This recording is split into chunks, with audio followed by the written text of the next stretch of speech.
আজ আপনাদের ষষ্ঠ ক্লাস। আজকে আমরা দেখব এখানে আমরা লেখালেখির এই যে ফন্ট যে রিবনটা ছিল এই সেকশনের ভিতরে এটার কাজ পুরোটা দেখেছি, তাই না? এখন আমরা এর একটু অ্যাডভান্স কাজ রয়েছে, যেমন এইটা, এই যে এই সেকশনের একদম নিচে ডান সাইডে যে একটা ছোট্ট একটা আইকন দেওয়া আছে, ওখানে যদি আমরা ক্লিক করি তাহলে ফন্টের একটা উইন্ডো চলে আসবে। এখানে আসার পরে আমরা চাইলে লেখার স্টাইল চেঞ্জ করে আগেই ডিফল্টভাবে রেখে দিতে পারি। একটু খেয়াল করেন, আপনারা যখন এখানে লেখেন এখানে একটা নির্দিষ্ট সাইজ, যেমন 12 পিটি কি 11 পিটি ডিফল্টভাবে থাকে। অনেকের কাছে এটা অনেক বেশি ছোট মনে হতে পারে। যদি মনে করেন একবারে আমি একটু বড় সাইজ করে নিব প্রতিবার, তাহলে এখান থেকে সেটা চেঞ্জ করা যেতে পারে। কিন্তু 11 পিটি বা 12 পিটি যেটা দেওয়া থাকে ডিফল্টভাবে, এটাই হচ্ছে সঠিক। মানে আমরা লেখালেখির জন্য 12 পিটি বা 11 পিটি যে সাইজটা, এটা হচ্ছে স্ট্যান্ডার্ড সাইজ। এর থেকে বড় সাইজ করলে ওটা বেমানান দেখা যায়। তারপরেও যদি আপনার মনে হয় যে আপনারা লেখালেখির জন্য একটু বড় সাইজ করে নেবেন কিংবা ছোটো সাইজ করে নেবেন ডিফল্টভাবে, মানে প্রতিবার আপনি অন করবেন আর এই সাইজ হবে বা ফন্ট স্টাইল আলাদা হবে, সেটা আপনারা করতে পারবেন। আচ্ছা দেখেন, প্রথমত এখানে আমাদের যে ফন্টটা রয়েছে এগুলো আমরা চাইলে চেঞ্জ করতে পারি। এখানে বিভিন্ন স্টাইলের ফন্ট আছে। এই যে এখানে এটা টান দিয়ে ধরে আমরা বিভিন্ন স্টাইলের ফন্ট নিতে পারি। আচ্ছা, তার আগে এটা আমি একটু সিলেক্ট রাখার চেষ্টা করি, রেখে এইবার যদি এই সেকশনে যাওয়া হয়, আচ্ছা এখানে আমরা চাইলে সার্চ দিয়ে নিতে পারি।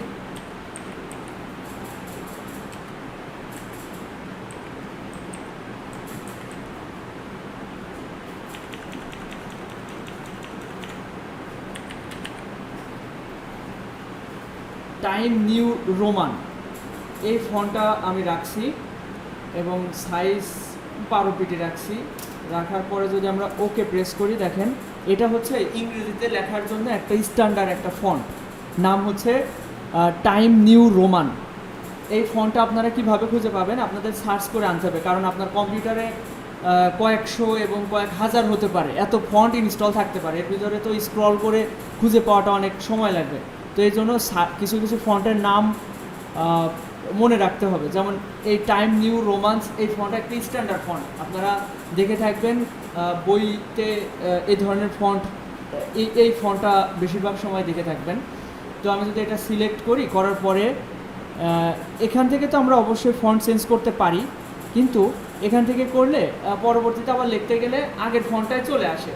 কিন্তু আপনি যদি মনে করেন যে আমি এই ফন্টটায় মানে যেই ফন্টটা আপনি চাচ্ছেন সেই ফন্টটা আপনি প্রতিনিয়ত পেতে চান, তাহলে এখান থেকে এটা সেট করে আপনারা এখানে সেট অ্যাজ ডিফল্ট করতে পারবেন। আচ্ছা, আমরা একটু এটা ঘুরে দেখি আসলে এখান থেকে আসলে কি করা পসিবল। এখানে খেয়াল করেন, প্রথমত এখান থেকে আপনি একটা নাম সার্চ দিয়ে সেই নামের ফন্ট দিতে পারেন। দ্বিতীয়ত এখান থেকে স্ক্রল করে আপনার যে ফন্টটা পছন্দ সেই ফন্টটা আপনি এখান থেকে দিতে পারবেন। এরপর এখানে ফন্টের স্টাইল হয়, যেমন হচ্ছে এই যে ফন্ট স্টাইল, রেগুলার মানে যেটা নর্মাল, আর ইটালিক মানে হালকা বাঁকা হবে। এরপর হচ্ছে বোল্ড হচ্ছে একটু মোটা হবে, এবং বোল্ড ইটালিক মানে মোটা এবং বাঁকা। তো এগুলো এখান থেকে এগুলো অ্যাপ্লাই করতে পারবেন। এটার প্রিভিউ আপনারা এখান থেকে দেখতে পারবেন। দেখেন এখানে ইটালিক করছি, এখানে বাঁকা দেখা যাচ্ছে, এটা বোল্ড করছি, এখানে বোল্ড দেখা যাচ্ছে। এই যে এখানে কিন্তু এটার প্রিভিউ দেখা যাবে, এবং এখানে বোল্ড ইটালিক, এই যে এটা এখানকার প্রিভিউ। আচ্ছা, এরপর এখান থেকে আপনারা সাইজ চেঞ্জ করতে পারবেন। এই যে যা করবেন পরিবর্তন, তা কিন্তু আপনারা এখান থেকে পরিবর্তনগুলো দেখতে পারবেন। এরপর দেখেন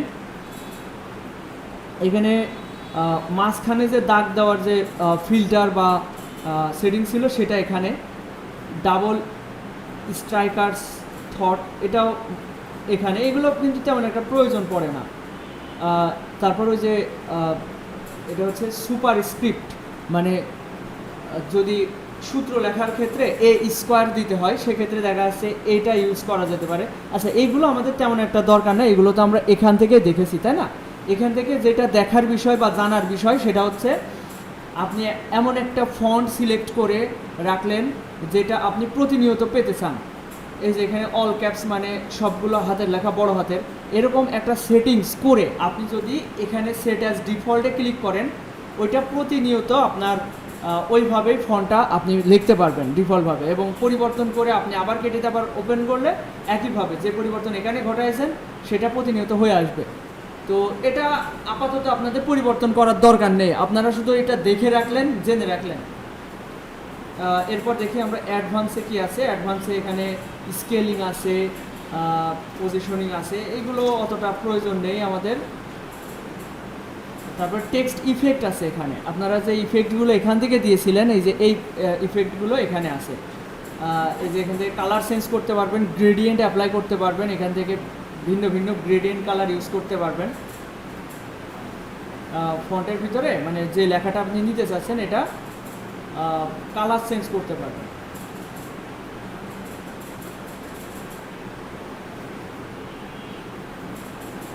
ওকে দিলে এই যে এখান থেকে একটা গ্রেডিয়েন্ট কালার হয়েছে। গ্রেডিয়েন্ট কালার মানে দুইটা কালারের একটা মিশ্রণ, যেমন উপরের দিকে একটু কমলা কালার, নিচের দিকে ব্লু কালার, এরকম একটা আসে। আচ্ছা, এরপর আমি এটা ক্যান্সেল দিয়ে দিচ্ছি, আমাদের এটা প্রয়োজন নেই। সেট অ্যাজ ডিফল্ট করলে ওই ওই বিকৃতির যেটা আপনি করবেন, পরিবর্তনটা করবেন, ওইটাই প্রতিনিয়ত হতে থাকবে। তো ওইটা কিন্তু করার দরকার নেই, আপনারা জাস্ট এটা জেনে রাখলেন যে এখান থেকে নাম চেঞ্জ করে সেট অ্যাজ ডিফল্ট করা যায়। আচ্ছা, এখান থেকে আমরা এটা দেখলাম। এখন আমরা গত ক্লাসে এই যে এখান থেকে প্যারাগ্রাফের এই 2-3টা জিনিস আমরা দেখেছিলাম, তাই না? আচ্ছা, আমি একদম প্রথম থেকে আরেকবার দেখাই। আমি এটা পুরো কেটে দিচ্ছি। এখান থেকে আপনি কিছু লেখা যদি নিতে চান, আপনাদের হয়তো মনে আছে, এখানে একটা সমান চিহ্ন দিবেন, দেওয়ার পরে হচ্ছে RAND র্যান্ড লিখে শিফট ধরে, শিফট প্রেস করে 9 এবং 0-তে প্রেস করলে এরকম ফার্স্ট ব্র্যাকেট এবং ফার্স্ট ব্র্যাকেট প্রথমটা এবং শেষেরটা হবে। এই অবস্থায় আপনি কিবোর্ড থেকে এন্টার প্রেস করলে ডিফল্টভাবে কিছু লেখা চলে আসবে, এবং এই লেখার উপরে আমরা এখন কাজ করব। তো একটু খেয়াল করেন, এখানে আমরা গত ক্লাসে দেখেছিলাম হচ্ছে প্যারাগ্রাফের অ্যালাইনমেন্টের যে বিষয়টা। সবাই একটু এদিকে মনোযোগী হন আপাতত। এখানে এই জিনিসটা আমি আরেকবার দেখাই দিচ্ছি, আপনারা এটা ট্রাই করবেন। তারপর আমরা একে একে পুরোটা সেকশন আমরা দেখব। তো খেয়াল করেন, এখানে আমি পুরো লেখাটা আমি সিলেক্ট করছি। আমরা সিলেক্ট কিভাবে করতে পারি? প্রথমত Ctrl+A প্রেস করলে পুরোটা সিলেক্ট হবে, এটা একটা সিস্টেম। এরপর মাউসের কার্সরটা যখন আমি ভির উপরে নিচ্ছি, দেখেন এমনিতে এরকম থাকে মাউসের কার্সর, দেখতে পাচ্ছেন, এবং আমরা যখন লেখার কাছাকাছি যাব তখন দেখেন এরকম হয়ে যাচ্ছে। দেখছেন পরিবর্তনটা? সবাই দেখেছেন আশা করি। এবার মাউসের কার্সর এখানে থাকা অবস্থায় মাউসের লেফট বাটন ক্লিক করে ধরে আমরা নিচের দিকে চলে যাব একদম শেষ পর্যায় পর্যন্ত, এসে আমরা এখানে ছেড়ে দিলে এটা সিলেক্ট থাকবে। এই সিলেক্ট থাকা অবস্থায় আপনি যে পরিবর্তন ঘটাবেন সেটা ঘটবে। আচ্ছা, দেখেন এখানে আমি যদি এটা এমনিতে ডিফল্টভাবে লেফট অ্যালাইন থাকে, এটা দেখতে পাচ্ছেন বাম দিকে সুন্দর করে অ্যালাইনমেন্ট আছে, কিন্তু ডান দিকে কিন্তু অ্যালাইন নেই। এখানে দেখতে পাচ্ছেন ডান দিকে এটা একটু বেশি, এটা একটু কম, এভাবে কম বেশিভাবে অমিলভাবে আছে। এটা যদি আপনি সেন্টার অ্যালাইন করতে চান তাহলে এইটা দেখেন, এখানে এই পাশেও মিল নাই, এই পাশেও মিল নাই। এবার আমি যদি রাইট অ্যালাইনে দিয়ে দিই, অ্যালাইন রাইটে ক্লিক করি, তাহলে ডান দিকে এটা অ্যালাইন হবে, একদম সমানভাবে থাকবে, কিন্তু বাম দিকে এটা থাকবে না। আরেকটা হচ্ছে কার্যকরী একটা হচ্ছে জাস্টিফাই, এটা শর্টকাট কি হচ্ছে Ctrl+J। এটাতে ক্লিক করলে আপনার লাইনটা কেমন হবে যে এই দিকেও একটা মিল থাকবে আর এই দিকেও মিল থাকবে। এখানে যে লাস্ট লাইনটা থাকবে এটা হয়তো এর সাথে মিলবে না, এটা মিলাতে গেলে দেখা যাচ্ছে মধ্যকার দূরত্ব অনেক বেশি দিতে হবে, এটা করবে না। কিন্তু যে 2-3টা লাইন কম বেশি ছিল ওইটা কিন্তু আর থাকবে না। এইরকমভাবে আপনারা হয়তো বইতে দেখেছেন, এরকমভাবে জাস্টিফাই করেই লেখাটা থাকে। তো এটা আমি গত ক্লাসে দেখাইছিলাম, তারপরেও আপনারা আরেকবার চেষ্টা করেন। সমান র্যান্ড দিয়ে ফার্স্ট ব্র্যাকেট প্রথম শেষটা দিয়ে এন্টার প্রেস করে লেখাগুলো নেন, তারপরে করেন। এটা গত ক্লাসের রিপিট বিষয় ছিল। এবার আমি পুরোটা সিলেক্ট করলাম করে দেখেন। আচ্ছা, আমরা এটা একটু দেখি। আমি প্রথমের উপরের প্যারাটা আমি সিলেক্ট করলাম, করার পরে এটাতে ক্লিক করে আমি যদি চাই দুইটা লাইনের মধ্যকার দূরত্ব বাড়াবো, সেক্ষেত্রে এই সেকশনে আসতে হবে। এটা এমনিতে ডিফল্টভাবে যেটা থাকে এটা একটা সঠিক মাপ, স্ট্যান্ডার্ড মাপ। এরপরেও আপনার যদি মনে হয় যে মধ্যকার দূরত্ব আমার বাড়াতে হবে, দুই লাইনের মধ্যকার দূরত্ব, সেক্ষেত্রে এই অপশনে আসতে হবে। আসার পরে দেখেন এখানে কিছু ডিফল্ট মাপ দেওয়া রয়েছে, দেখতে পাচ্ছেন যে 2.5 দিলে এই প্রথম যে প্যারাতে 3 লাইন রয়েছে, এখানে যে দূরত্ব 2 লাইনের, এটা দূরত্ব কিন্তু অনেকটা বেড়ে গিয়েছে, তাই না? এটা করবেন অবশ্যই, যেই প্যারাটা বা পুরো লেখাটা আগে সিলেক্ট করে নিতে হবে, তারপরে এটা আপনার পরিবর্তনটা দেখতে পারবেন। তো এটা সবাই একটু চেক করেন। এমনিতে এই মাপটাই স্ট্যান্ডার্ডভাবে যেটা দেওয়া থাকে ডিফল্টভাবে, সেটাই কিন্তু পারফেক্ট।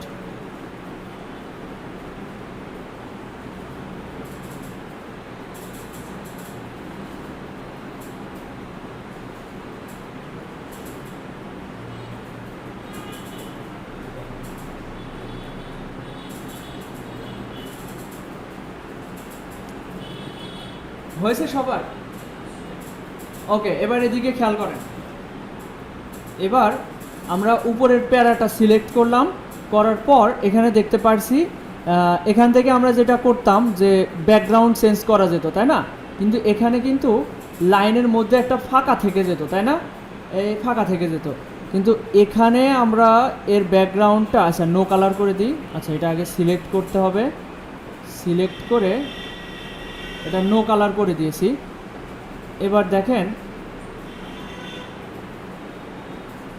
আমি উপরের প্যারাটা সিলেক্ট করলাম, করে আমি যদি এখান থেকে একটা কালার দিই, এবার কিন্তু মধ্যে কোনো দূরত্ব থাকবে না, দেখতে পাচ্ছেন সবাই? দেখেন আমি এই দুইটার মধ্যে একটু পার্থক্য দেখাই।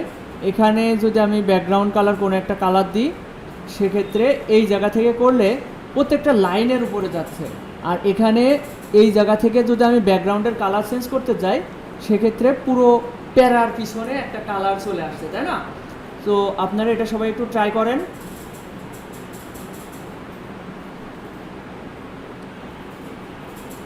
আচ্ছা, একটু সবাই এদিকে খেয়াল করেন, আমি এটা ভালো করে আগে বুঝাই দিই। দেখেন আমি এই লাইনটা আমি পুরোটা সিলেক্ট করলাম, লাইন বলতে এই যে পুরো প্যারাটা 3 লাইন একসাথে। এরপর এখান থেকে আমি যে কোনো একটা কালার আমি দিতে পারি, স্ট্যান্ডার্ড কালার। এখানে অনেকগুলো কালারের থিম কালার্স রয়েছে, স্ট্যান্ডার্ড কালার রয়েছে। এগুলো যদি আমার পছন্দ না হয়, তাহলে আমি চলে যাব মোর কালারসে। মোর কালারে এসে এখান থেকে বিভিন্ন কালার আছে, এটা যেটা সিলেক্ট করব সেটা এই যে এখানে নিউতে দেখা যাবে। এই জিনিসটা আমরা আগেও দেখেছি, তাই না? এই জিনিসটা আমরা আগেও দেখেছি, এখান থেকে কালার সিলেক্ট করা। তো যেই কালারটা এই যে 4টা ডটের মাঝে দেখা যাবে, ওই কালারটাই এখানে সিলেক্ট হবে। এরপর ওকে দিলে সেই কালারটা এখানে নিয়ে নিবে। আবার আপনারা যদি মনে করেন যে এটা আমরা নো কালার করে দিব, দেখেন এটা আমি পুরোটা সিলেক্ট করলাম, করে আপনি কোনো কালার চাচ্ছেন না, সেক্ষেত্রে কি করবেন, এখান থেকে যে নো কালার। আচ্ছা, আমি যে দুইটা বিষয় দেখালাম, দেখলাম অনেকে বুঝতে একটু অসুবিধা হচ্ছে, হওয়াটাই স্বাভাবিক, অনেকে কম্পিউটারে নতুন। এখন দেখেন যেটা করতে হবে, আমরা এখান থেকে যদি সিলেক্ট করে এখান থেকে আমি যদি ব্ল্যাক করি, যেটা একটু আগে একজনের দেখালাম, ব্ল্যাক করি, দেখেন হচ্ছে লেখাটা কিন্তু আর দেখা যাচ্ছে না, কারণ লেখাটাও ব্ল্যাক। তাহলে লেখাটার এই কালার দিয়ে দিতে হবে হোয়াইট। এটা সিলেক্ট করে লেখাটার কালার দিয়ে দিতে হবে হোয়াইট, তাহলে এটা দেখা যাবে। কিন্তু এই জিনিসটা কিন্তু এখানে ঘটছে না। এই যে এখানে যদি আমরা এর ব্যাকগ্রাউন্ড কালার ব্ল্যাক দিয়ে দিই, তাহলে কিন্তু হচ্ছে টেক্সটের কালার অটোমেটিক্যালি হোয়াইট হয়ে যাচ্ছে, এটা কালারের একটা ব্যালেন্স নিয়ে আসছে। তো এটা ঘটে এখানে, কারণ এখান থেকে তো টেক্সটের কালার চেঞ্জ করা যায় না, কিন্তু এখানে দুইটাই চেঞ্জ করা যায়, ব্যাকগ্রাউন্ড কালারও চেঞ্জ করা যায়, টেক্সটের কালারও চেঞ্জ করা যায়। এই জন্য এখানে ম্যানুয়ালভাবে করতে হবে। ওকে, তাহলে আমরা এই পর্যন্ত দেখলাম এখান থেকে এগুলো অ্যালাইনমেন্ট, এটা থেকে দুইটা লাইনের মধ্যকার দূরত্ব বাড়ায়। এরপর হচ্ছে এটা থেকে কালার চেঞ্জ হয়, ব্যাকগ্রাউন্ড কালার চেঞ্জ হয়। এরপর এইটা হচ্ছে বর্ডার।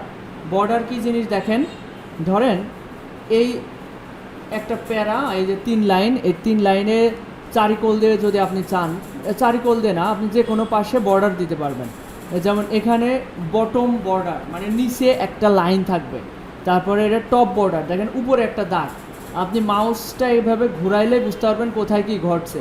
এই যে অল বর্ডার দেওয়াতে কি ঘটলো, এটার চারিদিক থেকে একটা বর্ডার তৈরি হলো। আবার এটাতে দেখেন, আমি আরেকবার দেখাই, এখানে বিভিন্ন হচ্ছে আছে, ইনসাইড বর্ডার। আচ্ছা, এগুলো আমাদের দরকার নেই, এখানে আমাদের অল বর্ডারটাই বেশি দরকার পড়তে পারে। এরপর আপনারা এটাই আগে ট্রাই করেন, এই একটা বর্ডার দিয়ে দেখান। আপনারা লেফটেও বর্ডার দিতে পারবেন, এখানে বেশি মনে হয় অল বর্ডারটাই ব্যবহার হয়।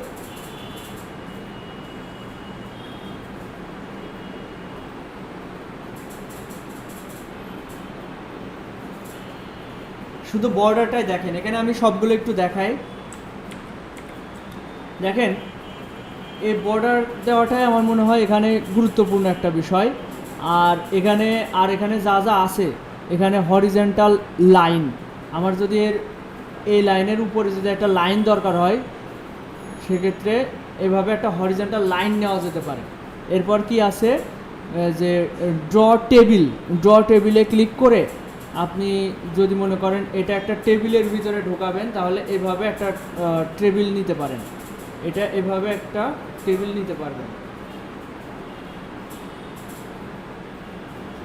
এমনকি এভাবে অনেকগুলো লাইন নিতে পারবেন পাশাপাশি।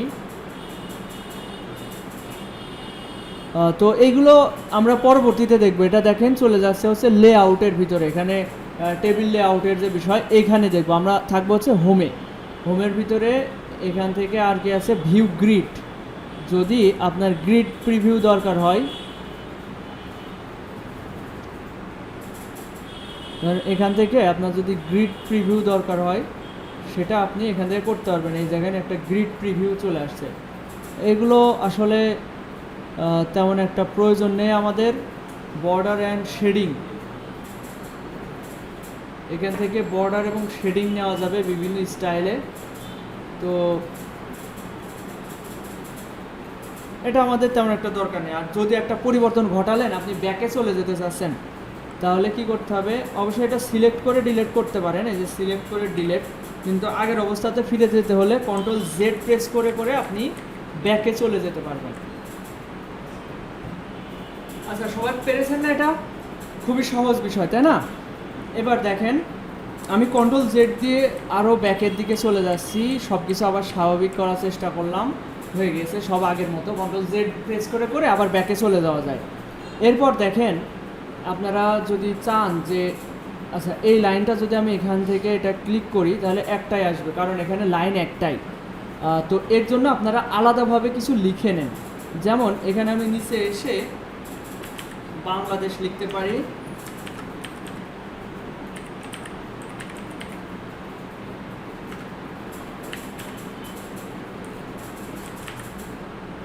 বাংলাদেশ, ইন্ডিয়া। আচ্ছা, ইন্ডিয়া বানান ভুল মনে হচ্ছে।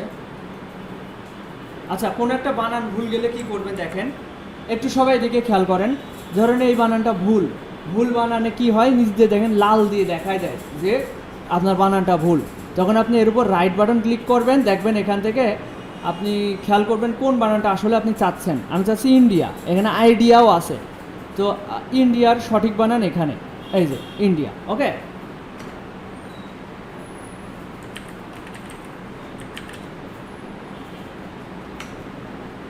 দেখেন এখানে আমি ছোটো হাতের পি দিয়েছিলাম, কিন্তু এটা বড় হাতের পি অটোমেটিক নিয়ে নিয়েছে।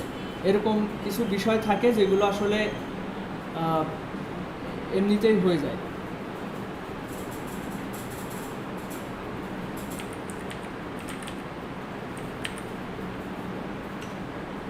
শ্রীলঙ্কা বানান ভুল। আচ্ছা, এটাই। আচ্ছা, এখানে সবসময় আবার ডিকশনারি ঠিকঠাক কাজ করে না।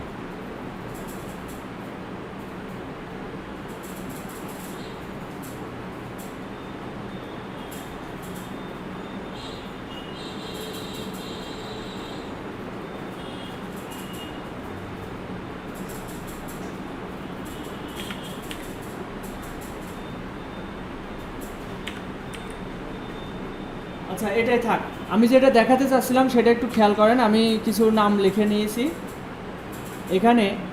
এইগুলা আমি যদি চাই এখান থেকে এই জায়গা যদি ক্লিক করি তাহলে এদের বাম পাশে ডট চলে এসছে। শুধুমাত্র ডট দিয়েই না, আমরা চাইলে এখানে যে নাম্বার দিয়েও এটা মার্ক করতে পারি। এরকমটা হয়তো আপনারা দেখেছেন বই খাতাতে, তাই না? তো এখানে শুধুমাত্র এটাই না, এখানে দেখেন অ্যারো চিহ্ন আছে। অ্যারো চিহ্ন থেকে অনেক আমরা স্টাইল এখান থেকে পেতে পারি। দেখেন অনেকগুলো অপশন আমরা এখান থেকে পেতে পারি।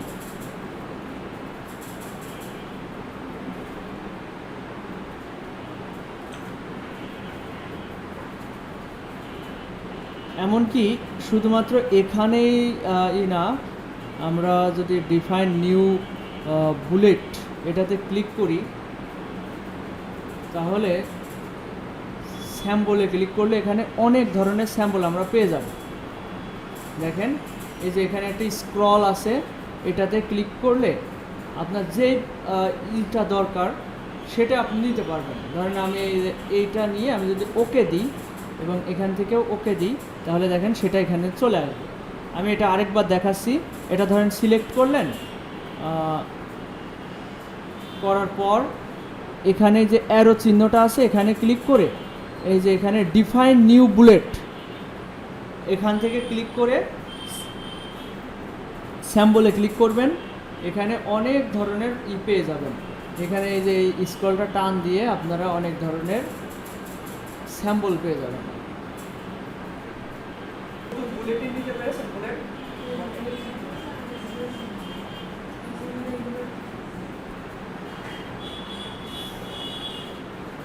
ওকে, এবার এখানে পরের অপশনটা তো নাম্বার। এখানে নাম্বার দিয়ে বিভিন্নভাবে দিতে পারবেন। আমি তারপরে একটু দেখাই। এটা সিলেক্ট করলাম, করে এখান থেকে আমি এটা অফ করে দিচ্ছি।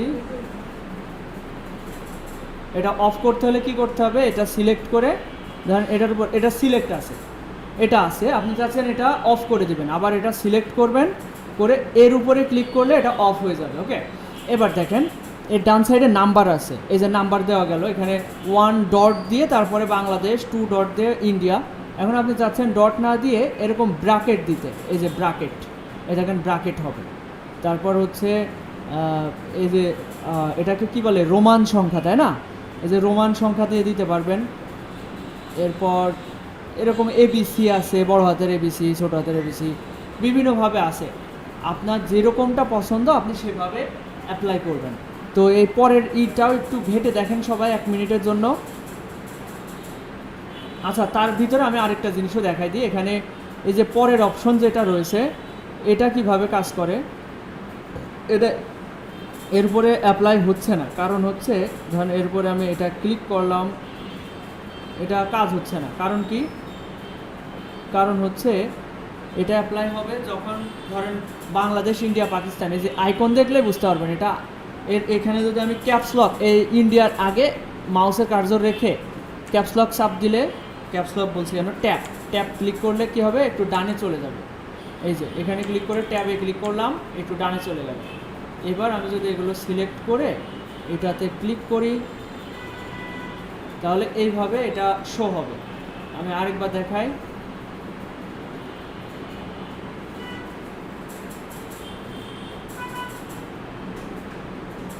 এখানে বিভিন্নভাবে দেওয়া যায়, তো এটা যদি দেওয়া হয় এই যে এরকমভাবে দেখাচ্ছে। এটা কিভাবে সম্ভব হয়েছে দেখেন, আমি আরেকবার বোঝাই দিচ্ছি। এটা আমি পুরোটা আবার সিলেক্ট করে নর্মাল করে ফেলছি। আচ্ছা, কন্ট্রোল জেড দিয়ে ব্যাকে যাই। এটা তো তিনটে একই লাইনে আছে। এখন ইন্ডিয়ার সামনে মাউসে দিয়ে একটা ক্লিক করলাম বাম পাশে। এরপর ট্যাব নামে যে বাটন আছে একদম বাম পাশে একটু উপরের দিকে ট্যাব, এখানে ক্লিক করলে একটু স্পেসিং পাই বেশি বেশি। আর নর্মালি স্পেসে চাপ দিলে বেশি দূরে যায় না।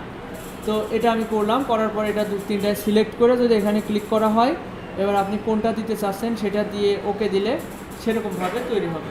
এখানে দেখা যাচ্ছে 1AI 3 রকমভাবে দেখা যাচ্ছে।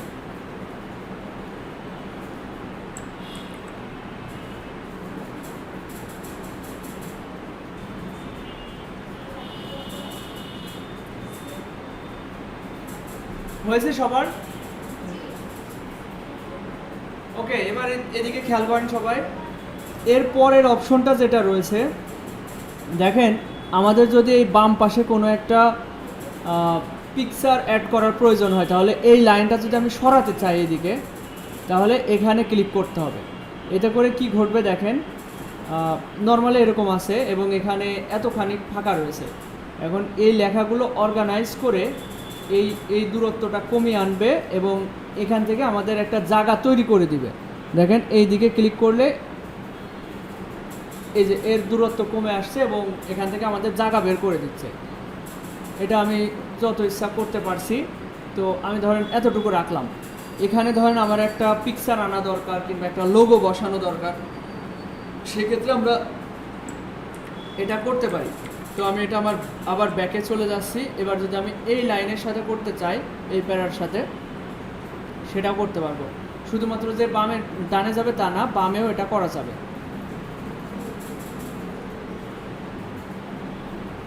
আচ্ছা, এটা শুধুমাত্র বামে যাচ্ছে, ডানেই যাচ্ছে, বামে যাচ্ছে না। এটার কাজ হচ্ছে এরকমভাবে একটু নিয়ে যাওয়া আবার এদিকে যাওয়া। আচ্ছা, এবার দেখেন এখানে আমি যদি এখানে যদি ধরেন একটা পিকচার অ্যাড করব, তো ইনসার্টে গিয়ে আমি যদি পিকচারে যাই, ডাউনলোড সেকশন থেকে আমি ধরেন এই থাম্বনেইলটা নিয়ে এসে এখানে বসালাম। তো এই ইমেজের বিষয়গুলো আমি পরবর্তীতে আপনাদের দেখাবো। দেখেন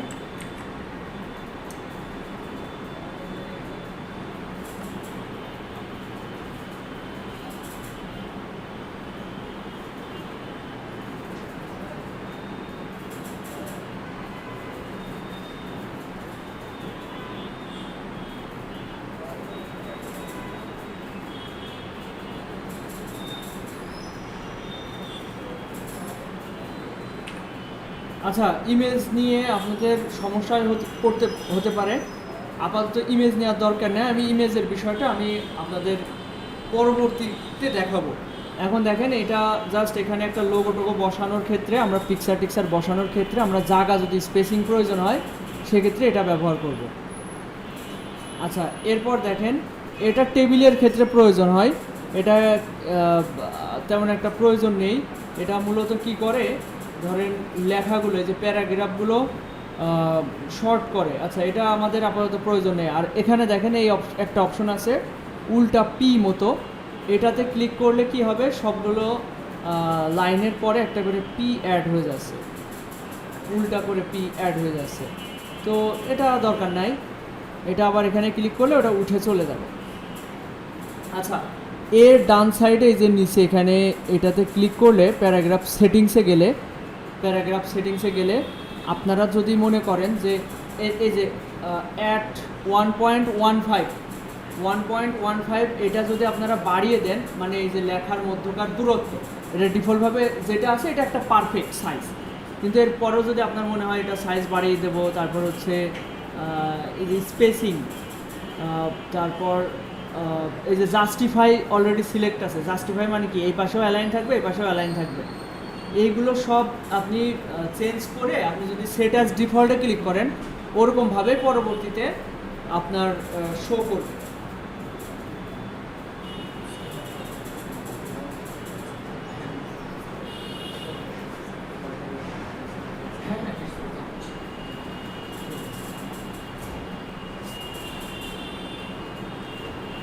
আচ্ছা, তো এখন যেটা বিষয় যে আমরা জাস্টিফাই দেখলাম, এখান থেকে আর কি সেটিংস করে আমরা ডিফল্ট করতে পারি, যাতে করে পরবর্তীতে ওই রকমভাবে আমার সামনে আমি যখন লিখবো ওই রকমভাবেই হবে, এটা আর কি। তো আমরা এই দুইটা রিবনের কাজ আমরা শেষ করলাম, ফন্ট এবং প্যারাগ্রাফ। আরেকটু আপনারা চেষ্টা করেন, আমি যা দেখালাম এখন। এরপর আমরা এই ক্লিপবোর্ডের কাজটা আমরা দেখব। ক্লিপবোর্ডের এই ফরম্যাটিং, কপি কাট অলরেডি দেখেছি, কপি কাট পেস্ট এটা আমরা অলরেডি দেখেছি। তারপরেও আমরা আরেকবার এটা ভালো করে দেখব। সবাই আমি একটু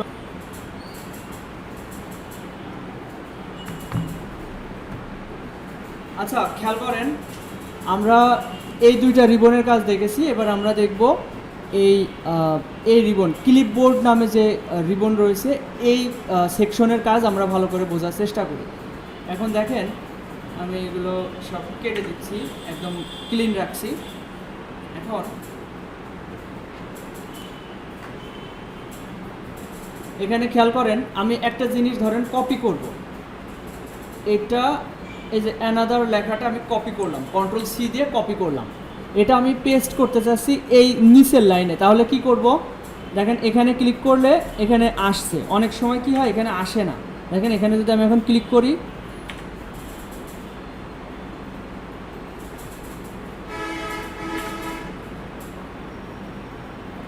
এবার দেখেন এখানে আর এন্টার নাই, এখানে এখন ক্লিক করলে অনেক সময় আসতে চায় না।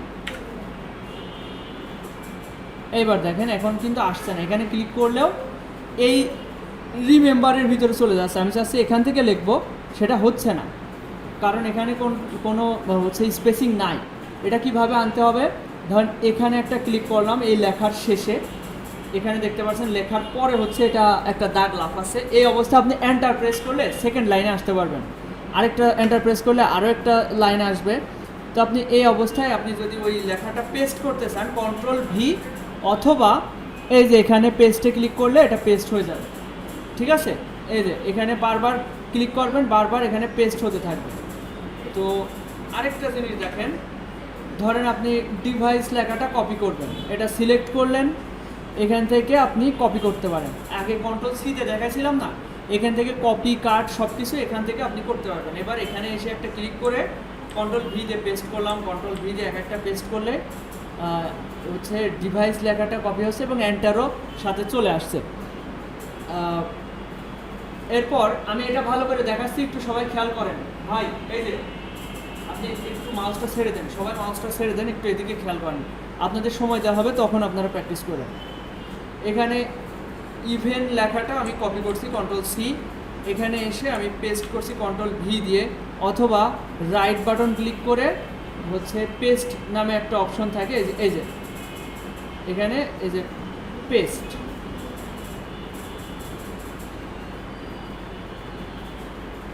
আচ্ছা এখান থেকে একটু প্রবলেম হচ্ছে, সমস্যা নেই। এবার এখানে ক্লিক করছি, পেস্ট হচ্ছে ইভেন্ট লেখাটা। আচ্ছা এখান থেকেও তো পেস্ট হওয়ার কথা।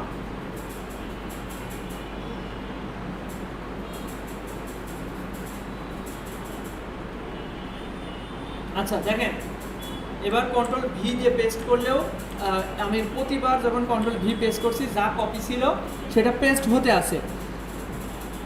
এমনকি এটা এখান থেকেও সম্ভব, এই যে এখান থেকে আপনার কন্ট্রোল ভি প্রেস করতে সমস্যা, তো এখানে আসেন, এখান থেকেও আপনি পেস্ট করতে পারবেন।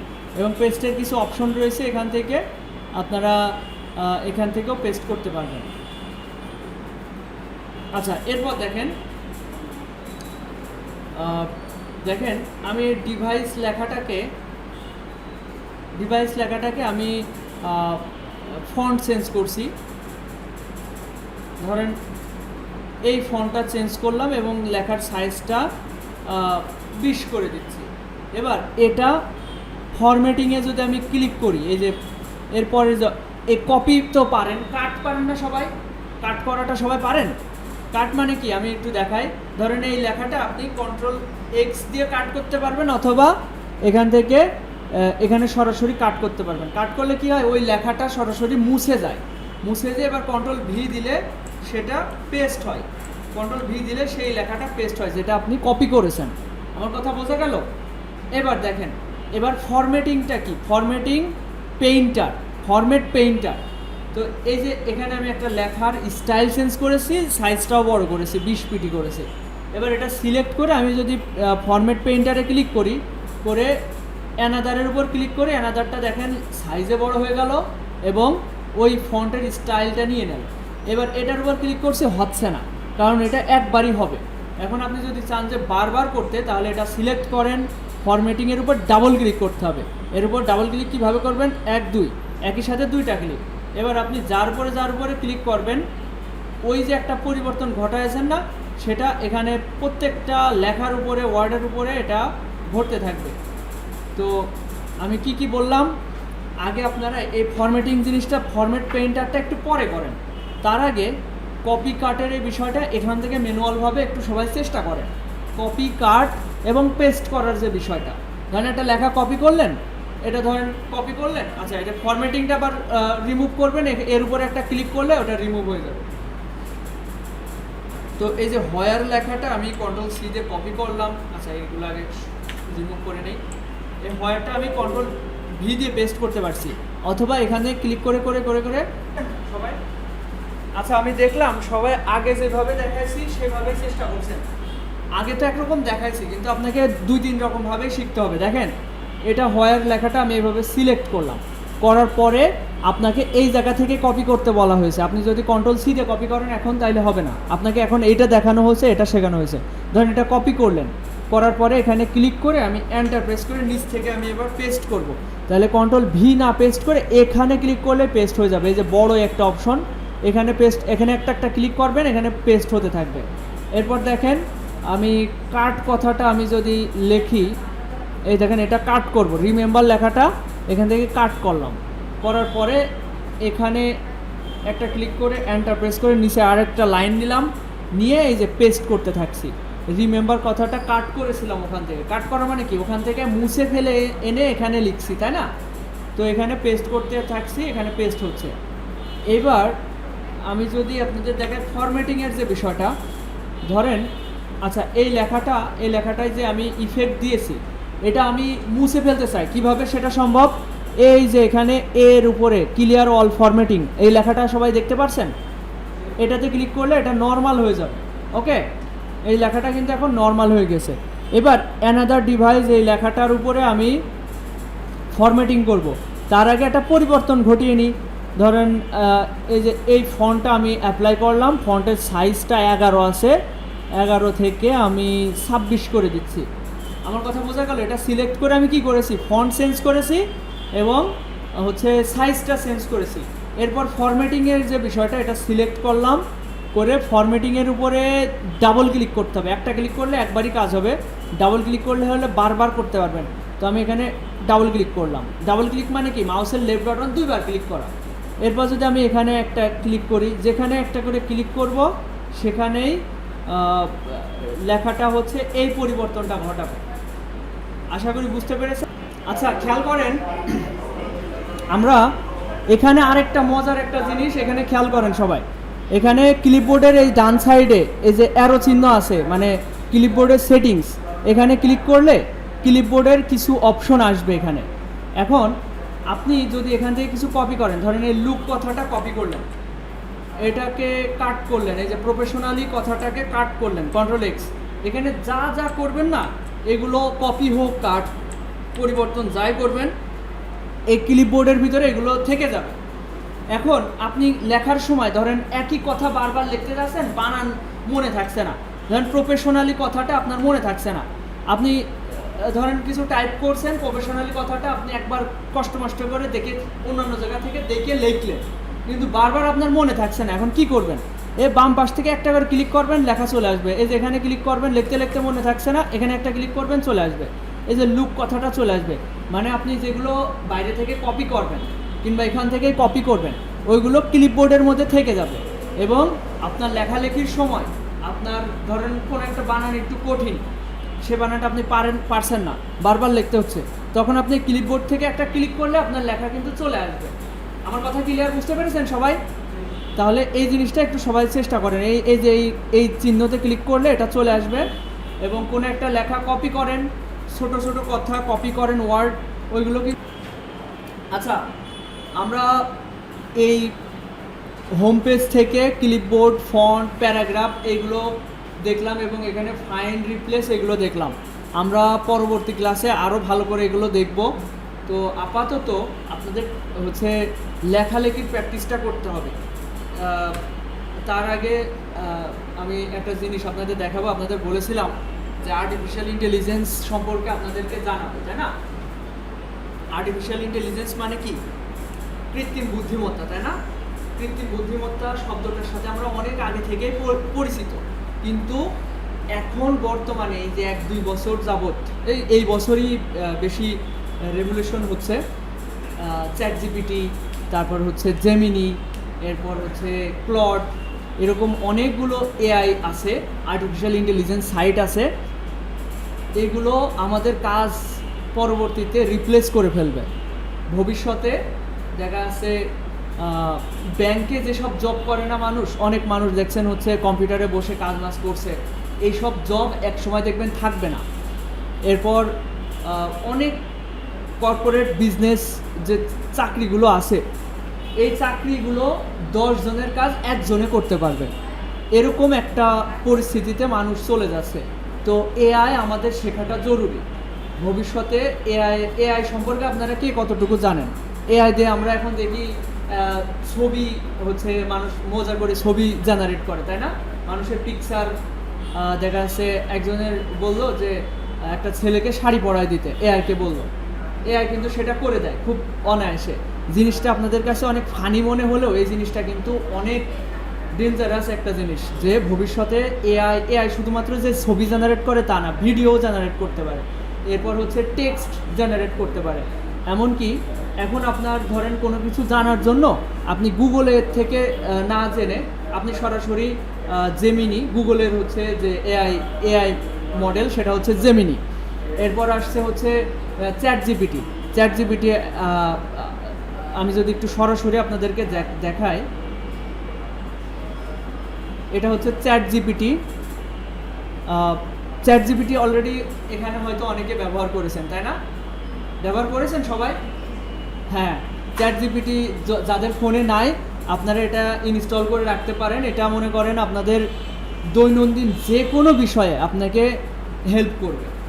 মানে আপনার ধরেন কোথাও একটা চর্মরোগ হলো, এটার ছবি তুলে আপনি পাঠিয়ে বললেন এটা আসলে কি হতে পারে, ও আপনাকে ফুল ডিটেলসে বলবে এবং ওখানে কি ওষুধ দেওয়া যেতে পারে। দেখেন একটা সময় আসবে এমনও হতে পারে যে ডাক্তারদের প্রয়োজন হবে না, যদিও এখন হচ্ছে এআই সঠিক ওষুধই বলে, কিন্তু তারপরেও ওরা বলে যে মানে অবশ্যই ডাক্তারের পরামর্শ অনুযায়ী হচ্ছে ওষুধটা ব্যবহার করতে। কিন্তু ভবিষ্যতে এমন হবে যে এখন তো মানে এআই যেসব মডিউলগুলো রয়েছে এখন এরা হচ্ছে বাচ্চা পর্যায়ে রয়েছে, মানে শুরুর দিকে আছে।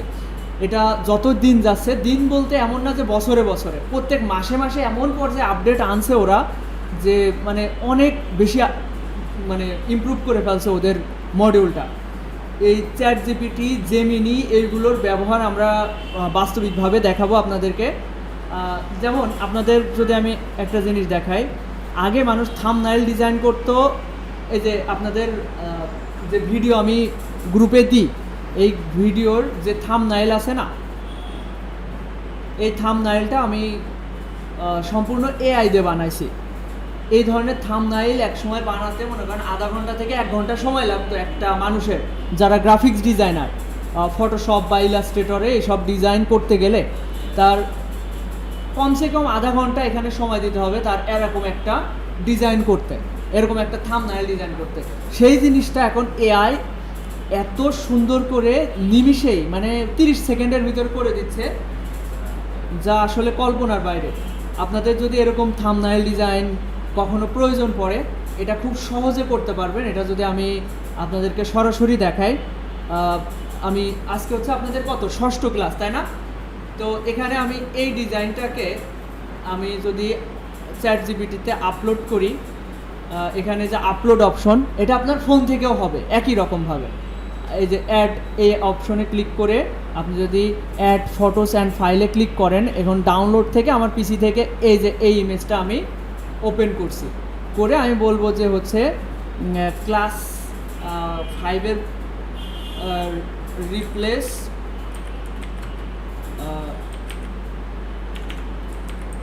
Class 5 to 6। আমি এই কথাটা বললাম যে রিপ্লেস ক্লাস 5 to 6, মানে এই 5 কথাটাকে 6-এ রূপান্তর করতে। তারপরে যদি আমি এখানে সেন্ড করি, তাহলে দেখা যাক এই যে ক্রিয়েটিং ইমেজ জেনারেট করছে। এটা একটু দেখি।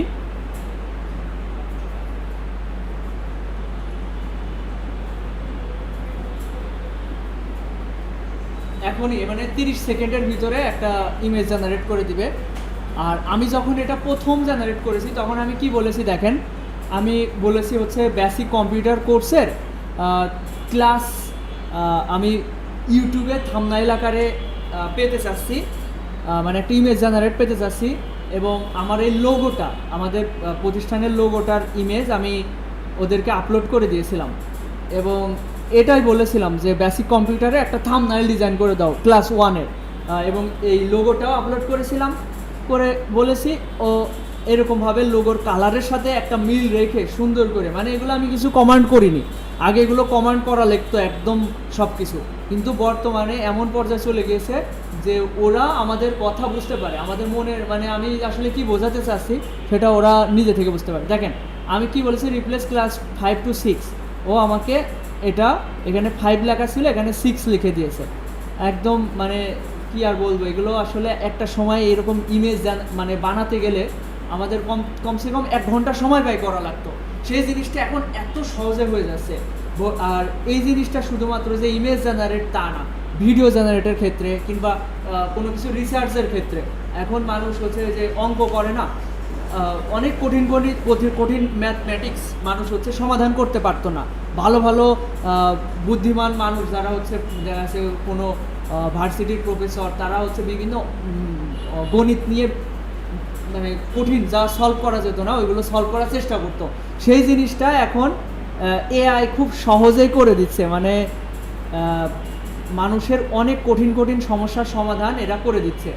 এরপর ধরেন আগে হচ্ছে আমাদের কোড লিখতে অনেক কঠিন হতো, যে যারা ওয়েব ডেভেলপার, ওয়েবসাইট ডিজাইন করে তাদের কোড লিখতে হতো, তো যখন আমরা একটা বিবরণ আকারে চ্যাটজিপিটিকে বলা হয় কিংবা যে কোনো এআই মডেলকে বলা হয় যে এরকম একটা ওয়েবসাইট চাচ্ছি, আমাকে একটা কোড লিখে দাও, তখন ও সুন্দর করে টেক্সট লিখে দেয়, লিখে দিলে ওই কোডগুলো আমরা ব্যবহার করে হচ্ছে ওয়েবসাইট জেনারেট, মানে ওয়েবসাইট বানানো, ডেভেলপ করার জন্য ওই সব সাইটে আমরা আপলোড করতে পারি।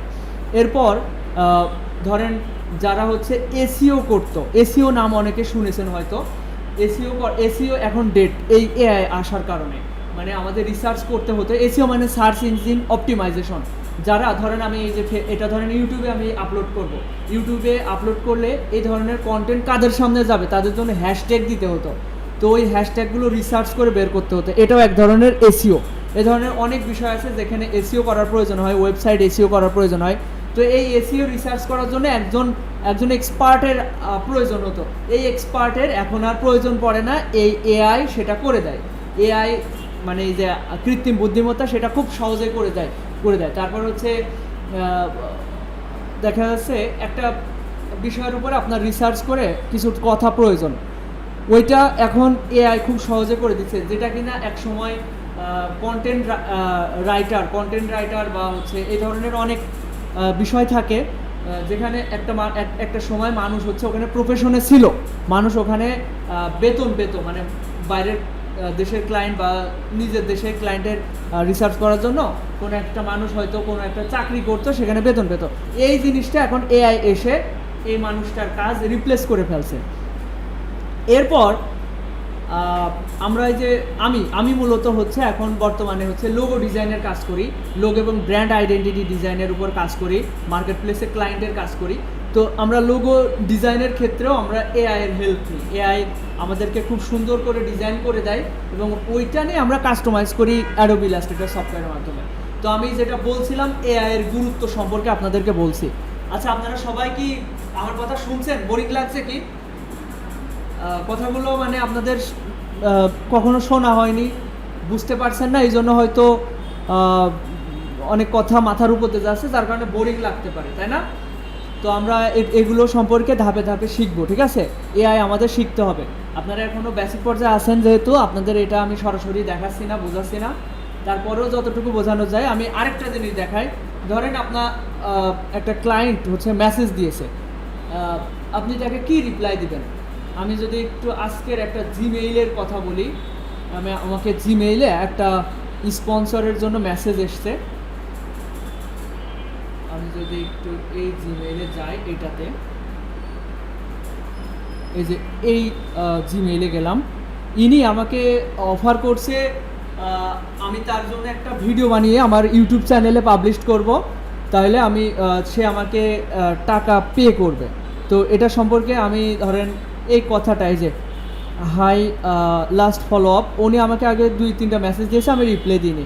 তারপরে আমি তাকে কি রিপ্লাই দিব, এটা আমি সরাসরি চ্যাট জিপিটিকে বলছি যে আচ্ছা এটা আমি নিউ চ্যাট নিচ্ছি, এখানে ক্লিক করলে নিউ চ্যাট নেওয়া যাবে, আগের চ্যাট বাদ। এবার নিউ চ্যাটে এটা আমি পেস্ট করে আমি যদি এখানে ক্লিক করি, তাহলে দেখেন এআই একদম সরাসরি বুঝে ফেলছে আসলে কি ঘটেছে। আমি জাস্ট কি করেছি, একটা মেইল একজন আমাকে একটা মেসেজ পাঠিয়েছে, ওইটা আমি এখানে কপি করে এখানে পেস্ট করেছি। যদি আপনি আগ্রহী হন তাহলে এমন একটি সংক্ষিপ্ত পেশাদার রিপ্লাই দিতে পারেন। মানে আমি তার কাছ থেকে শুনেছি যে রিপ্লাই একটা বানায় দাও, আমি কিন্তু তাও বলিনি। তারপরেও ও কিন্তু আমার কথা কিন্তু বুঝে ফেলেছে যে এরকম একটা মেইল হয়তো কেউ আমাকে পাঠিয়েছে এবং তার রিপ্লাই আমি এটা দিতে পারি। বুঝতে পারছেন এআই কোন লেভেলে চলে গেছে, আর এটা কিন্তু সেকেন্ডের ভিতরে হয়ে যাচ্ছে। এরপর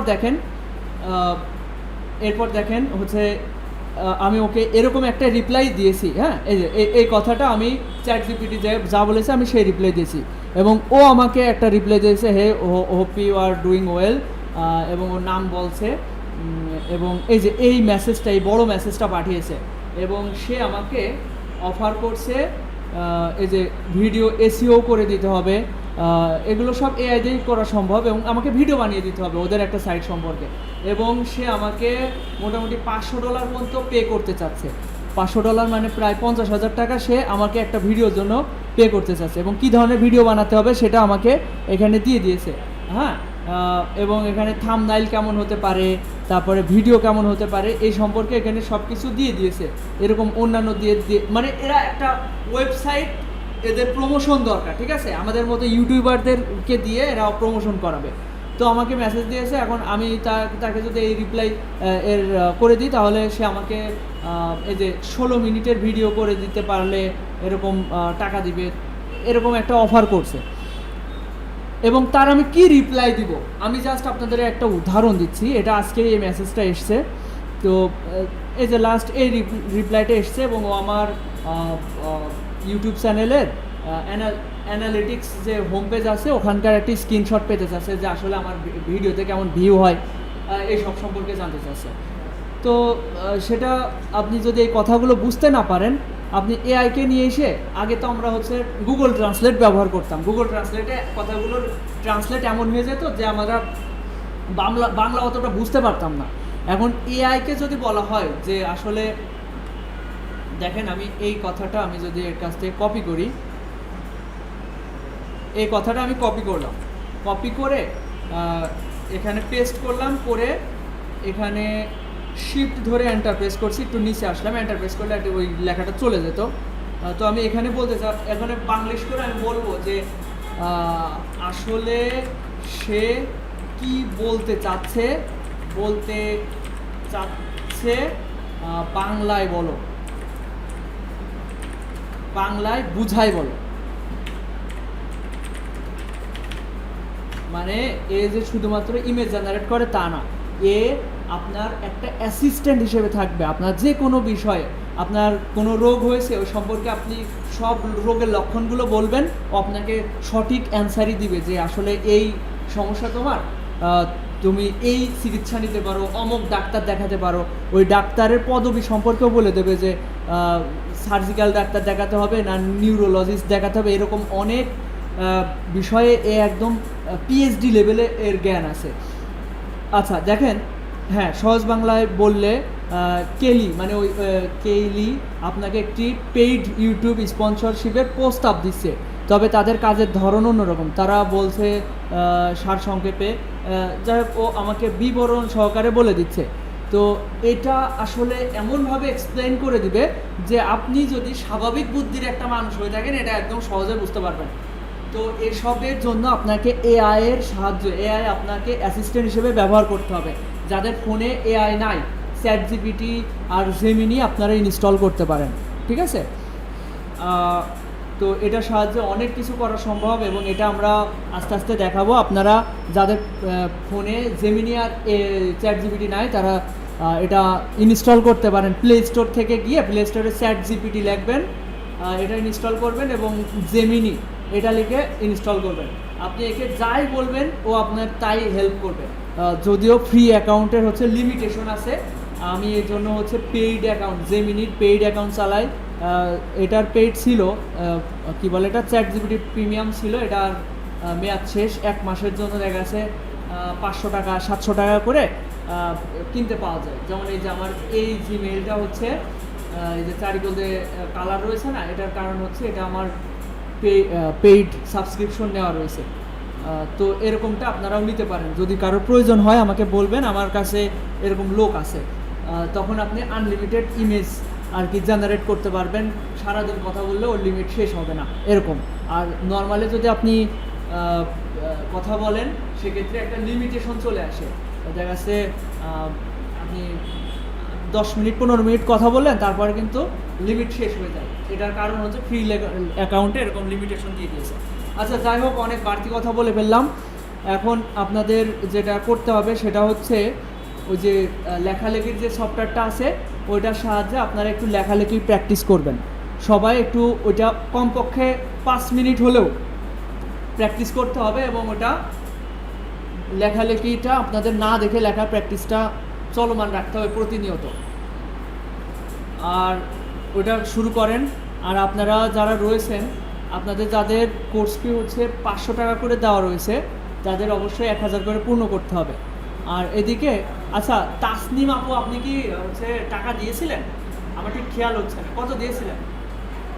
1000 দিয়েছিলেন, এটা আমার অ্যাড করা হয়নি তো এই জন্য আর কি শুনে নিলাম।